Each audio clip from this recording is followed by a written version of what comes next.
This is the Gladstone Hotel in Toronto, Ontario. It's known as the city's oldest operational hotel, located on a street corner just east of Queen and Dufferin. Opened in 1879, it was owned by Susanna Robinson, a hard-boiled businesswoman from a bygone era, a widow looking to provide for her 13 children. Together, the Robinsons were able to put the Gladstone on the map as one of the city's finest establishments. However, their family was about to face even more adversity. One evening in 1880, the hotel was hosting a rally for an up-and-coming mayoral candidate, at which Susanna's son, Albert Robinson, a talented musician at the age of 20, played the grand piano in the lounge. The party went without issue, until during a rousing apple box speech from the candidate, a loud crash and a blood-curdling scream was heard, drawing all of the guests to the next room. There they saw Susanna Robinson collapsed on the floor, weeping over the body of her son, whose ribcage was crushed by the grand piano as it rolled off of its platform. Susanna, consumed by grief, had the instrument destroyed the next day, and more than a century later it's never been replaced.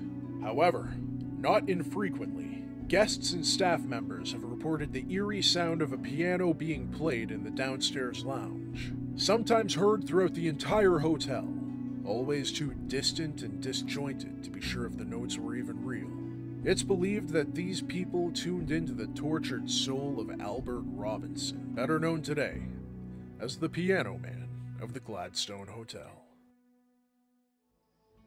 Fast forward to the early 21st century, when the building was renovated while under new management.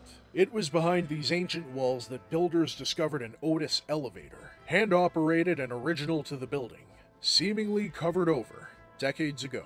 The next 9 months were spent restoring the antique, and when complete, a cowboy named Hank Young was hired to operate it.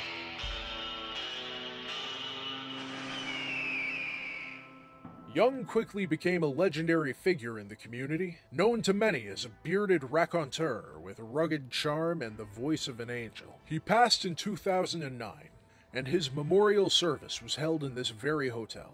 Since then, some of those working the night shift report that the old elevator sometimes runs on its own, without explanation. There have even been numerous reports of guests seeing a mysterious cowboy wandering the halls, the spurs on his boots chiming throughout the night. Guests who have never seen or heard of Hank Young before would tell the staff what they saw, disturbing many of those who knew the man while he still walked among the living. Perhaps he never entirely left this realm after all. So what's the deal here?